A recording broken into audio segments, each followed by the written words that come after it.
Halo semua, kembali lagi bersama saya Cindiani Magdalena Sudiwenci, mahasiswa aktif dari Prodi PGSD FKIP Universitas Nusa Cendana dari kelas D semester 3 dengan NIM 2201140090. Di video kali ini saya akan menjelaskan sedikit tentang esensi kurikulum IPS berdasarkan KTSP 2006 kelas 3 dan 4. Jadi dalam pembelajaran IPS kita belajar mengenali, memahami, dan menganalisis berbagai isu sosial.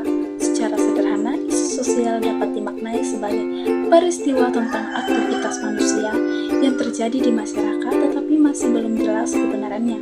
Peristiwa kemudian diamati guna memastikan apakah hal tersebut benar-benar terjadi atau hanya isu. Peristiwa baik di masa kini maupun di masa lalu tetap harus diuji kebenarannya. A. Hubungan peristiwa, fakta, konsep, dan generalisasi dalam ilmu sosial. Yang pertama ada peristiwa. Peristiwa atau kejadian adalah hal-hal yang pernah terjadi. Peristiwa merupakan suatu kejadian yang benar-benar dan pernah terjadi, tetapi masih perlu dibuktikan kebenarannya. Ada peristiwa yang bersifat alamiah seperti banjir dan tsunami, dan peristiwa yang bersifat insania seperti pemilu dan krisis moneter. Yang kedua, fakta. Menurut KBBI, fakta adalah hal, keadaan, atau peristiwa yang merupakan kenyataan, sesuatu yang benar-benar atau terjadi. Fakta merupakan hasil dari observasi yang bisa dibuktikan secara empiris dan real. Contohnya yang pertama, Surabaya adalah ibu kota provinsi Jawa Timur, dan yang kedua, bumi berputar mengelilingi matahari. Meski demikian, fakta bukanlah tujuan akhir dalam pembelajaran IPS. Pengetahuan yang hanya bertumpu pada fakta memiliki keterbatasan. Hal tersebut disebabkan oleh yang pertama, A. Kemampuan kita mengingat sangat terbatas, dan kedua, fakta bisa berubah setiap waktu, dan yang terakhir atau C.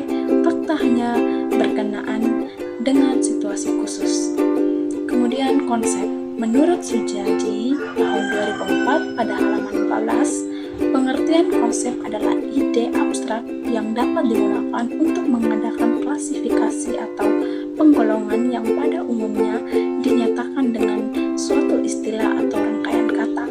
Konsep akan mudah dipelajari jika diberikan contoh-contoh. Misalnya, siswa akan lebih mudah memahami konsep kota saat guru menyebutkan nama-nama kota seperti Jakarta, Surabaya, Malang, dan lain-lain. Kemudian saat guru memberi contoh ayah, ibu, saudara, kakek, nenek, dan sebagainya, siswa juga akan memahami konsep anggota keluarga. Yang keempat, generalisasi. Generalisasi adalah hubungan dua konsep atau lebih dalam bentuk kalimat lengkap yang merupakan pernyataan deklaratif dan dapat dijadikan suatu prinsip atau ketentuan dalam IPS. Contohnya ada ungkapan, makin primitif suatu masyarakat, lingkungan hidupnya akan makin mempengaruhi cara hidup masyarakat itu. Ada 3 konsep yang kita temukan. Yang pertama, masyarakat primitif, lingkungan hidup, dan cara hidup. Poin yang kedua atau B, contoh keterkaitan fakta, konsep, dan generalisasi pada pendidikan IPS SD. Fakta, konsep, dan generalisasi sangat erat kaitannya dalam dimensi pengetahuan. Ketiganya juga memiliki hubungan timbal balik dengan bahan ajar yang akan digunakan untuk mencapai tujuan pembelajaran IPS. Contohnya, yang pertama tema lingkungan, yang kedua subtema lingkungan rumah, yang ketiga tujuan pembelajaran. Ada menjelaskan pengertian lingkungan alam dan menjelaskan pengertian lingkungan buatan. Yang keempat, fakta.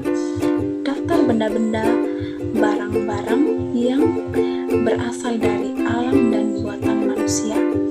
Dan yang kedua, cerita tentang pengalaman sebagai anggota keluarga di rumah. Yang kelima, konsep rumah. Yang pertama ada lingkungan alam, lingkungan buatan, lingkungan sosial, kedudukan dan peran anggota keluarga, tata krama, sopan santun, dan lain sebagainya.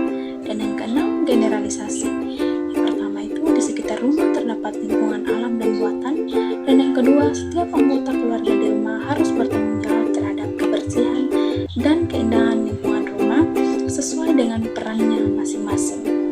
Kemudian poin yang terakhir atau C, nilai dan sikap serta keterampilan intelektual atau kemampuan analisis personal dan sosial dalam kurikulum IPS UTS SD KTSP 2006 kelas 3 dan 4. Yang pertama ada nilai dan sikap. Nilai itu bersifat umum dan mempengaruhi perilaku seseorang terhadap objek dan orang lain, sedangkan sikap berkenaan dengan hak-hak yang khusus.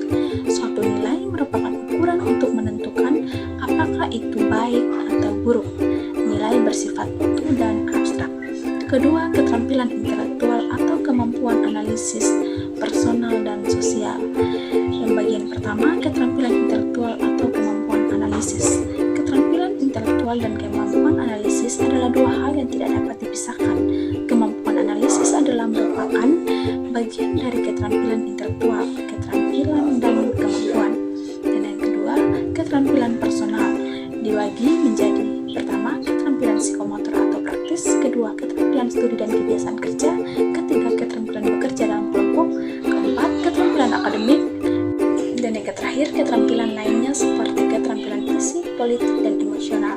Yang ketiga, keterampilan sosial meliputi kehidupan dan kerjasama belajar, memberi dan menerima tanggung jawab, menghormati hak-hak orang lain, dan